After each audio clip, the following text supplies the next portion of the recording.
that there is lashes, because Rabbi Yehuda says that the only reason why there's no lashes by notar is by when you leave over, it's because there's a fix, which would indicate if there was no fix of burning it in the morning, there would be lashes. But why would there be lashes by notar? Notar is a case of you didn't do an action, you just left it overnight. So that ruling of Rabbi Yehuda seemed to indicate that a violation that has no action would be subject to lashes. The only reason why there's no lashes by notar when you leave over to the morning is because the Torah gave you a fix. You burn it. If the Torah would not have given you a fix, there would have been lashes. That's what Yehuda says. Yehuda says that the reason why the Torah gave a fix, Torah tells you the mitzvah of burning the notar, burning the leftover, in order to remove the lashes. But why do you need that, Mr. Safdie? Why do you need that pasuk that tells me to remove the lashes? No lashes, but you just left it overnight. You did nothing. So what does it indicate? Doing nothing, but if you're a violation by doing nothing, you would be subject to lashes. And the only way you would lashes because there's a fix. But that's against Rabbi Yochanan. Rabbi Yochanan says that even if there's no action, there's no lashes. So if you didn't fix it, right? So again, it would now that the Torah gives us the fix that you have, the Torah gave us the fix. So now that would depend on the machlokas of bitlo v'lo bitlo, kimo v'lo kimo. Meaning, do you say you come to court and the court tells the guy, okay, fix it now or we get lashes. And if he doesn't fix it right away, he gets lashes. That's one opinion. The other opinion is as long as he's capable of fixing it, and as long as he doesn't knock out the opportunity to fix it, he doesn't get lashes. No. The fix is to burn it. The fix is to burn it in the morning, right? But he has to do it in order for him to incur lashes, according to that opinion. He has to do an action to remove the opportunity for him to fix it up. But if let's say, for instance, if a guy goes ahead and divorces the woman that he was not allowed to divorce, right? He raped the woman, he married her, and Torah says don't divorce her, and he divorces her. So this opinion holds as long as he doesn't do something to knock out the opportunity to remarry her, he's not in total violation. He doesn't get lashes. So if he does nothing, but he could always say tomorrow I'm going to marry her. Yeah, you have to do it in the morning. That's true, but I would think, he's not doing. He needs to be mevatel. He needs to do something to take away the fix. If the fix goes away by itself, let me give you a different example, Mr. Safdie. According to this opinion, what happens if the woman that he divorced, that he was not allowed to divorce, dies? He can't fix it up. So according to this opinion, the only time you would get lashes if you did something, an action to take away the opportunity to fix it up. The fact that now he can't fix it up, here what I'm saying is that should be the same thing over here, according to that opinion. We're not saying la halacha, but according to that opinion, it would be only if you were mevatel biyadayim. You did an action with your hands to take away the opportunity to fix it up. If you didn't do anything, it just by itself, person died or the day passed, that would not incur lashes according to that opinion. Now, yes.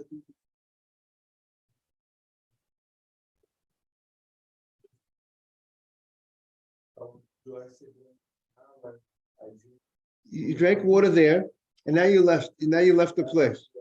So again, now you're in a new place, and now you need a new bracha. No, you say shakol, that when you say burn the fashot, it will cover you. Hey, what do you have? Hot stuff? So hot stuff they don't generally make burn the fashot, the hot stuff. You have to drink it in a certain amount. It's not drank in a fast amount of time. What do you have there? Water or hot? So maybe it'd be best, well, I would suggest to get a little water, 3 ounces of water, make a shakol, have some 3 ounces of water, and then you have your coffee. Or you can make a bracha on the coffee and then have the 3 ounces of water at the end. And then say the burn the fashot. Whatever you want to do, you could do. You got 2 options. If someone doesn't burn it in the morning, he gets lashes. But he has to do it in the morning. Someone who divorces his wife, remarries her, he has time to do that. So we're saying, according to the opinion that says he has to do it right away in the morning, If he doesn't do it right away, he'll get lashes. It'll be the same thing by the woman. He would have to marry her right away. If not, he would get lashes. They'll be consistent. And according to the opinion that says, Rav Shlokish, chemo v'lo chemo, the court says to him, fix it now, we'll get lashes. That would apply by notar. That's the other opinion. That's the other opinion. You have plenty of time. We'll also say you have plenty of time to fix it by the notar. It's the morning. I got more time. Okay, very good. But if you want him in the morning, he says, I'll do it in an hour. I can do it 30 minutes from now, right? But again, you're saying, but it runs out. That's a unique, interesting point. It's going to run out, but but at the end of the day, he didn't do that action to lose that opportunity. It happened by itself. So the Gemara brought this Braita on 16a2 in the Art Scroll. The Gemara says that he was Savala, he had on the right, the first column, 16a2, Savala, he had the Amma, Rav Idi, Bar Oven, Rav Amram, Yitzchak, Rav Yochanan, Rav Yehuda Omer, Mishim Rav Yosef Glili. Yehuda says the name of Yosef Glili. Good morning, Dr. Navid. Kol lo sase Shabbat Torah. Any lo sase Shabbat Torah, lav sheyish bo maaseh. A violation that has an action. What's the law if it has an action? Lokin Allah. There is lashes, morning, Dr. Navid, for a violation that has an action, and lav she'ein bo maaseh, right, Yaro? I mean, a lav that doesn't have an action. What's the halacha? Ain't looking a lav. There's no lashes for a violation that has no lashes. Chutz, but there's exception to the rule. Chutz min hanishba, a certain type of case if a person swears. What's the case of swearing that there will be lashes, even though there's no action? The case would be if a person, let's see the case, they should bring the case over here. Oh, here's the case. He swore that he did a certain action. Let's say he swore that yesterday he went to the synagogue. But in truth, he never went to the synagogue yesterday. He swore to God, he was warned, and they told him, sir, don't, what happened is, the father says to the son, oh, did you go to yeshiva yesterday? Of course I went to yeshiva yesterday, but really, he didn't go to yeshiva. And he says, he's going to swear that he went to yeshiva yesterday. I don't know if it's a good example to give. But he said he swore that he's going to go, that he went to yeshiva. But we have witnesses that say he didn't go to yeshiva the whole day. He wasn't there. And he was warned, don't swear. Don't swear falsely. Don't make up a story. Don't make up a story that you were somewhere that you did, or you did something that you did not do. That there will be lashes. But if a person swears that I'm going to do something, the guy swears that I'm going to go ahead and eat a loaf of bread today. I'm going to eat the loaf of bread today. And he didn't eat the loaf of bread today. That is like any other lo saseh violation that has no action, there is no lash. You hear the difference? It's how Rashi says. There's two types of cases of oath. There's a case of oath that I swore about something that I did in the past, which I did not do. That will get lashes, even though I didn't sin by action. The guy sinned by his words, and words are generally not considered an action, right? If I say something not nice about somebody, I don't get lashes. That's not called an action. If I go in and I punch somebody in the face and he does not get any, if there's no value of loss, then the guy will get lashes for that.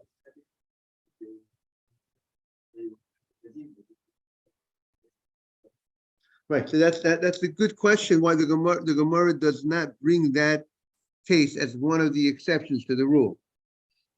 Right, Adam Zoma would be another example of that, but it's a unique case of Adam Zomim where he framed the people, where he said, you guys are with us, and in a certain, we had the case of Adam Zomim.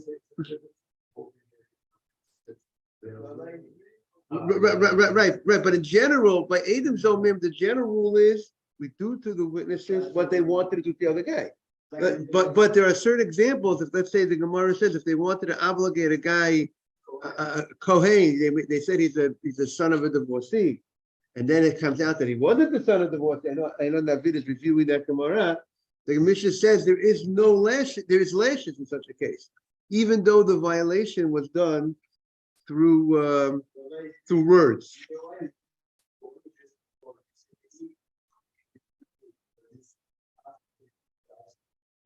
Right.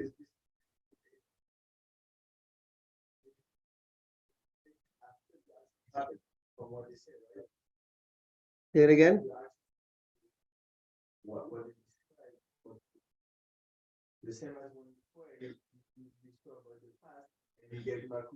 Okay, but yeah, very good.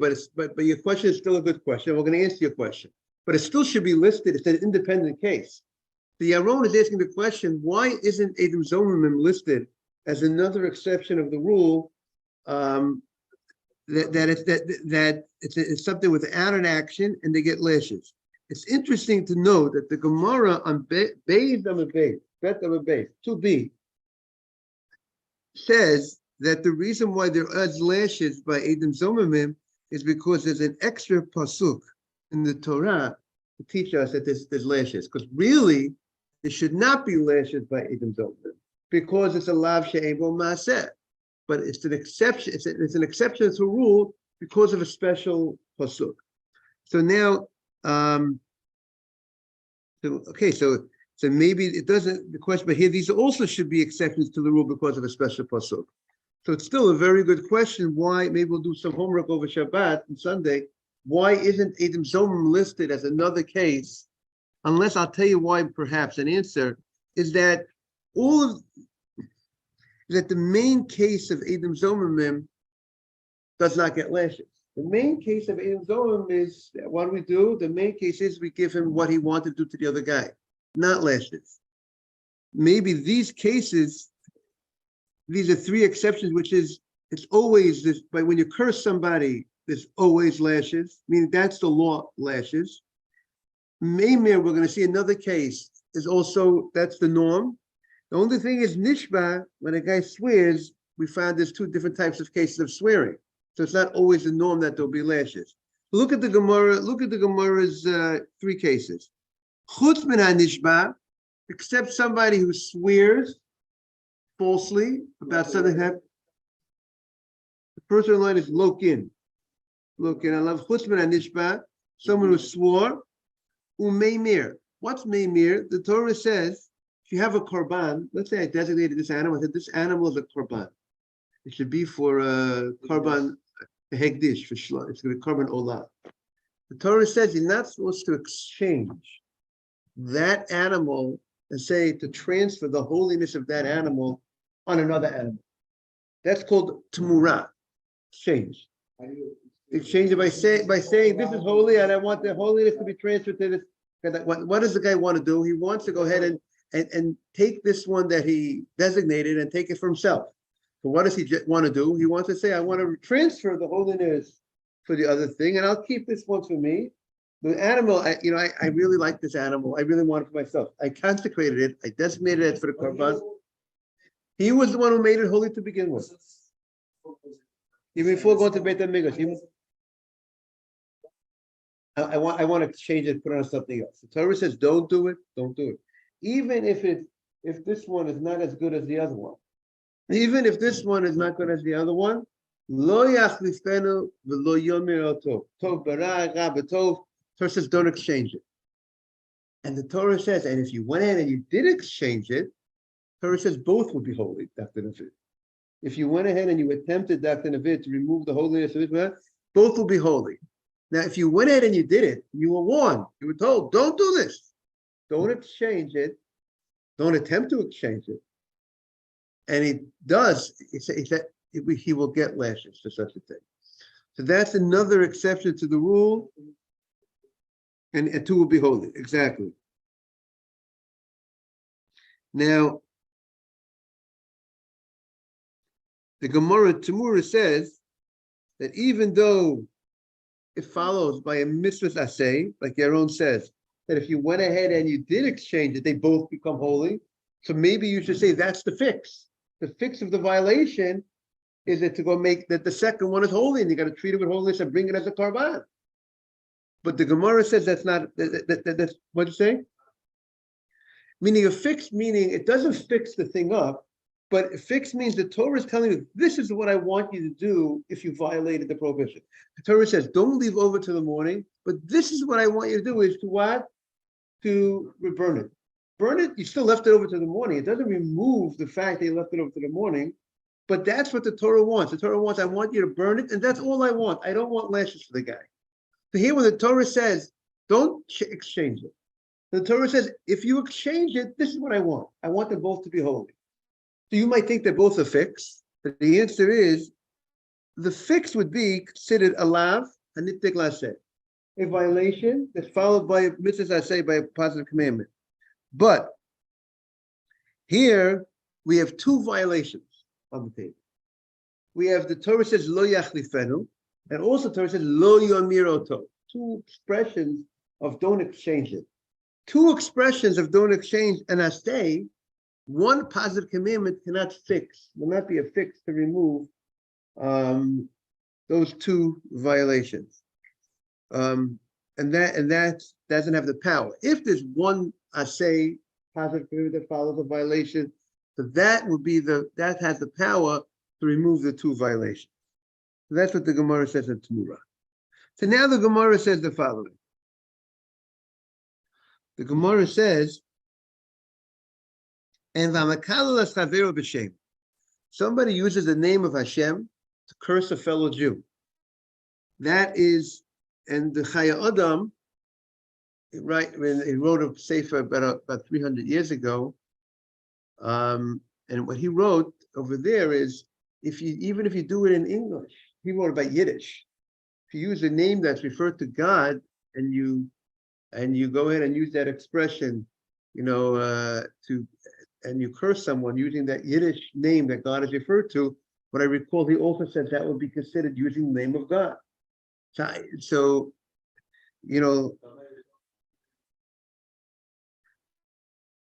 that's true. That's true. But he says, Rashi says if you use the name of Hashem, the four-letter name of Hashem. But Rambam says if you use other names of Hashem or other names that Hashem are referred to, like if you say the O Merciful One should punish this person. But that just saying the O Merciful One.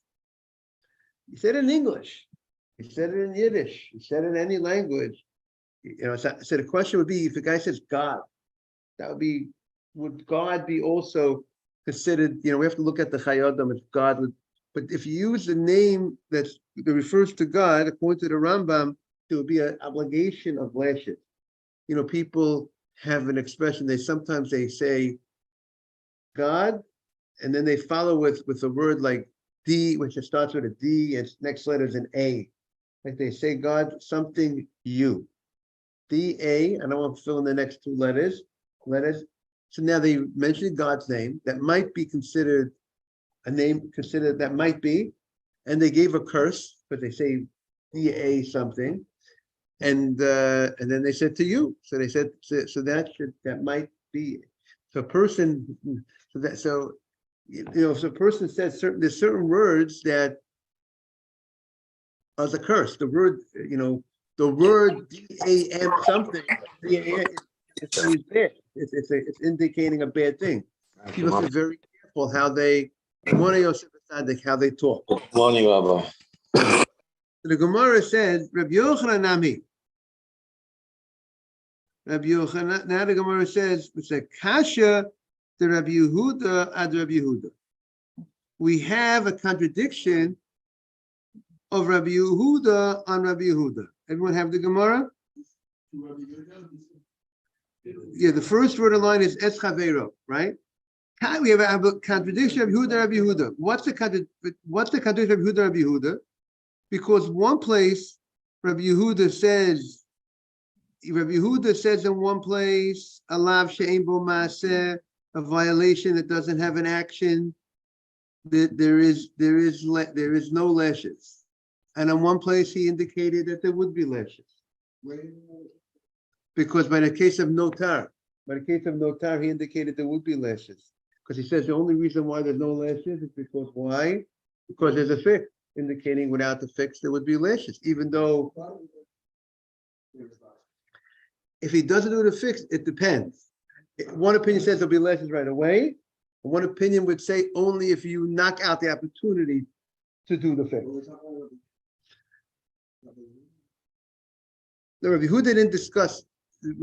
Right. So now, I mean, there will be. So let's see. So there's a question of Rabbi Yehuda. On both opinions, and also we have another question of Rabbi Yehuda on Rabbi Yehuda. We also have the question that in one place Rabbi Yehuda indicates that a warning that's hanging atras safek is considered a good warning, because he says by the case of notar, that even though you give him the warning, let's say you say to the guy, 10 o'clock at night, you tell the guy, don't leave it open till the morning, right? 10 o'clock at night, so he could say, I'm going to go in and what? I will eat it at 11 o'clock at night. So it's not clear by him leaving it over at this moment that he doesn't eat it at this moment. At 10 o'clock, you say, sir, you got to finish the Korban Pesach. So and then you tell him at 10 p.m., you got to finish it. 11 p.m., finish it. He says, you know what? I still have time to finish it. The fact that he doesn't eat at this moment doesn't mean he's going to get the lashes. It's going to be because it only would be, the lashes would only be if he leaves it over the whole night. And the fact that it's hanging in the air whether he's going to eat it at 12 o'clock, at 1 o'clock, at 2 o'clock. So that's called hatrat safek. That's a warning that's not definitive, that when you go ahead and you tell the guy this morning, it's not definite that when he doesn't do what you tell him to do, that he's going to get the lashes, because he has more time to do it. And yet, what do we say? There would be lashes, and the only reason why there's no lashes by notar is because of some other reason, because there's a fix. But why don't you say there's no lashes? Because it was not the warning was not clear, that it was not known for sure when he didn't eat it that he's going to get lashes. It was called hatras safek. Just like the case when we said the guy who divorces his wife that he was not allowed to divorce, we say, don't divorce her. Now, if he divorces her, when will he get lashes? If he divorces her and he removes the opportunity to fix it. But it's possible that he will fix it. And the fact that he might, and we still say, we say that it's still considered a good warning. We say it's considered a good warning because at the end of the day, even though when he violated it, the moment he violated, he does not get lashes for divorcing her. The lashes, according to Rabbi Yochanan, would only kick in if he actually removes the opportunity to fix it. But it's still considered a good warning, right? We had that discussion, right? We had two opinions. One opinion says the lashes come the moment he violates the warning, right? That's the opinion of chemo velo chemo. If you tell the guy don't divorce her and he divorces her, the lashes kick in right away. It's only that he has something, he could do something to remove lashes, but lashes kick in immediately, because you can't have a warning that it has to be that the lashes have to kick in right away. It can't be atras safek. That's what Rish Lakish said. Rabbi Yochanan says no. Even if the lashes don't kick in right away, it's a good enough warning. As long as you know that if you don't remarry her and you do something to remove the opportunity to fix it, you will get lashes. So here also we have a contradiction. Because one place we had Mr. Safter, we introduced the case yesterday. The guy there was two men, husband number one and husband number two. Someone divorced their wife. When a person divorces his wife, is supposed to wait 3 months before she gets remarried, be able to know if she's pregnant from the first husband. But she didn't wait 3 months, she waited 2 months. Then she got remarried to a new guy. 7 months later, she has a baby. We don't know who's the father. Is it a 7-month-old baby to the second father, or a 9-month-old baby to the first father? Now, the special laws regarding your father, if a person hits his father, causes a wound, or curses his father, he's liable to death. he's warned. For hitting a parent and causing a wound or cursing a parent with one of Hashem's names. So now, what happened? We give the guy a warning. He's about to hit this guy, but we don't. There's Reuven and Shimon. Husband number one is Reuven. Husband number two is Shimon. We tell him, don't hit Reuven. We warn the guy, don't hit Reuven. And if you hit Reuven and you also hit Shimon, you're going to get killed for it, because now definitely one of them is your father. And Yehuda said, if you hit them not at the same time, hit them at the same time, everybody says we'll get killed for it. If you know in one shot, let's say you had two hands and you hit them together, or you hit them in one like this and with very fast. So if you did it at the same time, it's not a Torah because it's definite. But if he hits this guy at 11 o'clock in the morning and he hits the other son at 11:30, so when you hit the first guy at 11 o'clock, it's not clear that he's going to get killed for it, because maybe he's not going to hit the second guy. So when you tell him, don't hit the first guy, and he goes in and he hits the first guy, is it definite that he's going to get killed for it? No, because he didn't hit the what? Second guy. It's dependent. It's Hatzras Safek. It's dependent if something happens later. And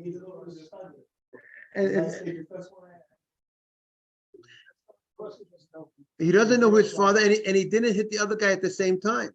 So we say, even though he hit the next guy at 11:30, but since at the warning it wasn't clear who that father was, that you're obligated your punishment for this person. So that's called Hatras Safek, was in doubt. It's a warning in doubt. And we say over there, Rabbi Yehuda said, since it's such a type of warning that's not clear, we can't kill the child for hitting these two people. So we see he holds a warning that's not clear that you're going to get killed for that violation. It's a warning in doubt is not a good warning. And over there, and earlier he said,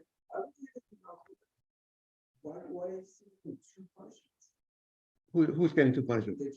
He's gonna get one punishment. It's death. He's gonna get death. If he hits both men, no less. You warn him, tell him, don't hit this guy, because if you hit this guy and you hit the other guy, you'll be liable for death. So now the question is, what did the kid do? If he actually hits them both at the same time, he will get death. If he hits them at separate times, with time that passed between each hitting, then Rabbi Yehuda says there's no death. There's another opinion that said there would be death. Rabbi Yehuda says there's no death. Because you would say says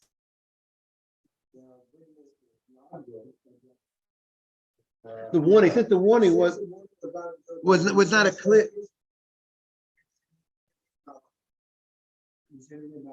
And we should get killed. And that's what that's what Rabbi Shlokish would hold. Death penalty. If he hits his father. Because there's two cases. There's a case of notar, which is the question: should there be lashes? Would there have been lashes without the fix? And then there's the question of hitting a parent. But which case? That's what Rabbi Yehuda says, right? Because that's a fake. But the Gemara is asking. It seems to be a contradiction of Rabbi Yehuda, because in one case, Rabbi Yehuda says, if there's a warning that's in doubt, we consider it a good enough warning. We considered a warning if, let's say, if you tell the guy, like we had the case of the.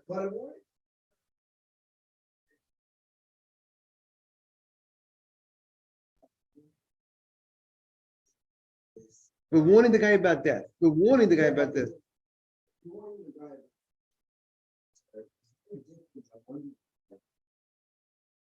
Lashes or lashes and death penalty. I don't think we make much difference. Yeah, but we don't. Very good. But you don't. But okay, it doesn't seem at this point that Dr. Navid wants to make a difference between a warning for death penalty. Maybe would be a different standard than Rabbi Yehuda would have for other things.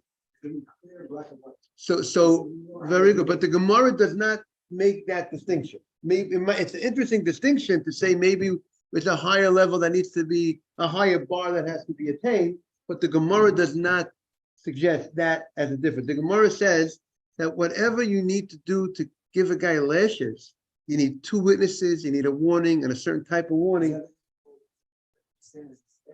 I mean, because I presume that the Torah did not make it. We don't find the difference in the way we kill a guy. I mean, we have, by the way, we do have many things halachot of trying to save the guy. We do find that. So that would kick in from some other angle. Yes. No, I'm saying that whatever way you're able to hit a guy, to give a guy lashes with warning and witnesses, that's the bar that needs to be done for death. So the Gemara says, Kasha de Rabbi Yehuda, Rabbi Yehuda. Rabbi Yehuda is saying 2 different things. One Braita is indicating A, and one statement of Yehuda is indicating B. So the Gemara says, how do you explain? So the Gemara says, Ila Reish Lakish, according to Reish Lakish's opinion, he would say, like Reish Lakish is the man who says that a warning that's in doubt is not a warning. Atras Safek is not a warning. How will he explain the case of Notar that Rabbi Yehuda says that the warning would have been a good warning, and the only reason why there's no lashes by Notar is because of the fix? So he would say, Trei Tanaya leaves Rabbi Yehuda. There's 2 Tanaim. There's a difference of opinion among the rabbis themselves of what Rabbi Yehuda held. It's like you have one time, let's say you have Rabbi Yehuda said in the case of Notar, he went on record that if the reason why the way we have a quote, yeah, but we have Rabbi Yehuda. Look at Dr. Navid. Look at Rabbi Yehuda by Notar. Look about 6 lines from the top of the page. It says Lotatiru imenu ad boker, right? Ba katuv litein aseh achalos aseh. The Torah gives a positive commandment after the violation. Lomar, to tell you, she'ein lo kan olav divrei Rabbi Yehuda. So this is the quote of Rabbi Yehuda that there's no lashes by the case of Notar. Why is there no lashes? Because the Torah gave a positive command fix. But without the fix, what would we have given lashes? But why should you give him lashes if the warning is up in the air? Because he has the whole what? And here he says before we just said by the case of the father, you don't know who the father is. So if the warning is not clear, no, we can't kill the kid. And here he says if the warning is not clear, we would do it. So that's the contradiction. Well, what? Well, very good. Because you don't know who the father is. That's why it's not clear that you don't know who you at the time when you're doing it. You only know that when you hit both, you hit the father.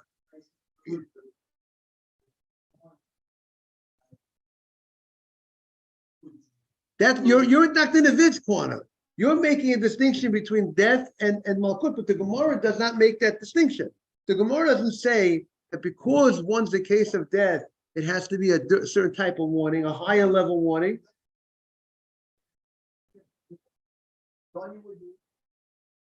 Isaac, make yourself comfortable, Isaac. Good to see you, Isaac. Okay, no problem. Good to see you, Isaac. But the fact that very good, but the fact that he knows, but he was warned, very good, but he was warned, he was told, don't hit this guy, and don't hit, because you hit this guy and you hit the other guy, you're going to get killed. He was told that. And let's say there was 2 witnesses that heard that he was warned, one guy, he was warned. So he knew when he hit this guy, he knew that he hits this other guy, he's going to get killed. He was clearly told that. You hit this guy and you hit the other guy, you're going to get killed.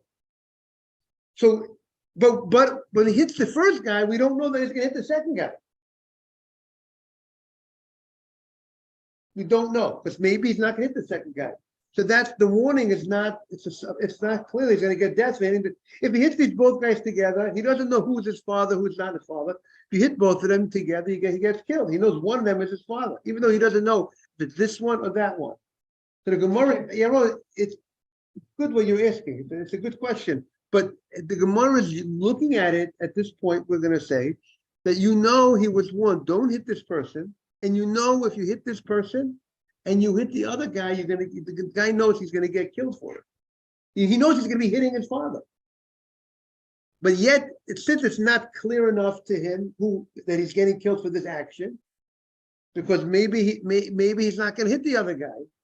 He doesn't get death for it. Rabbi, the notes here does not bring down what you're saying, Rabbi, action and no action.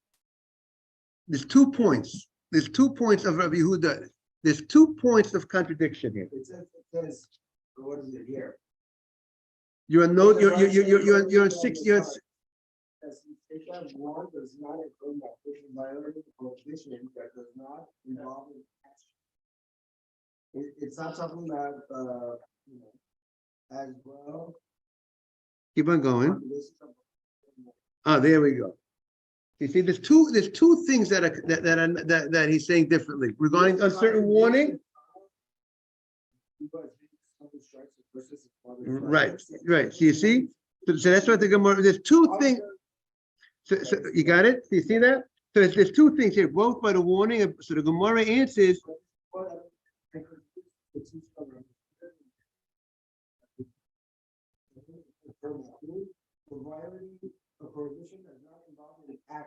Right. So there's 2 contradictions here, both regarding the law of action and both regarding the law of what? Of a warning and death.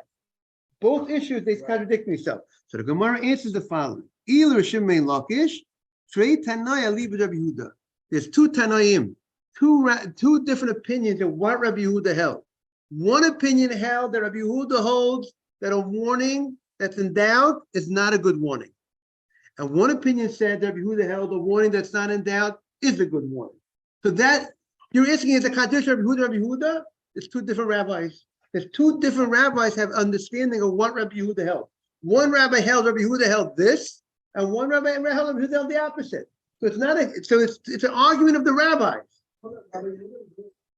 Yes. So it's an argument of what that Rabbi Yehuda held. Exactly. We can have that. They're arguing with each other. 2 of the rabbis, there's one rabbi, and the other 2 rabbis are arguing on what the first rabbi held.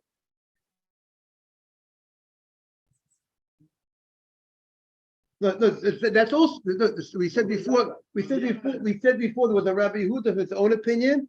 Rabbi Yehuda quoting his rabbi's opinion. 2 different.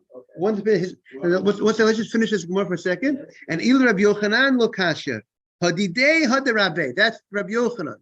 One place, his Rebbe held that you have to have an action in order to get lashes, and one place. But Rabbi Yehuda in the name of Rabbi Yosef Glili holds you have to do an action. Rabbi Yehuda himself holds you do not need to do an action to get lashes. And Rabbi Yochanan holds like the opinion of Rabbi Yehuda in the name of Rabbi Yosef Glili. The only time you get lashes if you do an action. So therefore that answers the question. It's not because there's 2, one's Rabbi Yehuda in his own name, and one's Rabbi Yehuda in the name of what? Rabbi Yosef Glili. So therefore, there are 2 different people talking. One his own opinion, and one's the opinion of Rabbi Shek Glili. And Rabbi Shek Glili holds you have to do an action. And therefore, and the other Rabbi Yehuda disagrees. He said, no, you don't need to do an action. That answers the what? So the issue with the one, there's 2 different Rabbi Yehuda opinions in what Rabbi Yehuda holds.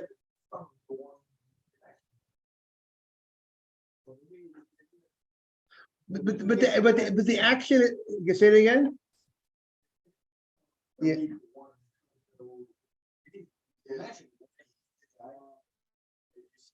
Right, yeah, but the Gemara is saying they're 2 separate things. The action and the warning are 2 independent issues. They're 2 independent issues. Have a good Shabbat, everybody. Thank you, Rabbi. Right, good morning, Yosef. Have a great Shabbat. It's not a strong enough action. But cursing parents would get right. Very good point. Cursing parents, even cursing a fellow Jew, Mr. Batesh. A fellow Jew would also be an exception to the rule. Exceptions to the rule, right? You know, a lot of times in life we make exceptions, right? Exceptions is what makes the rule tick. Have a great day, everyone.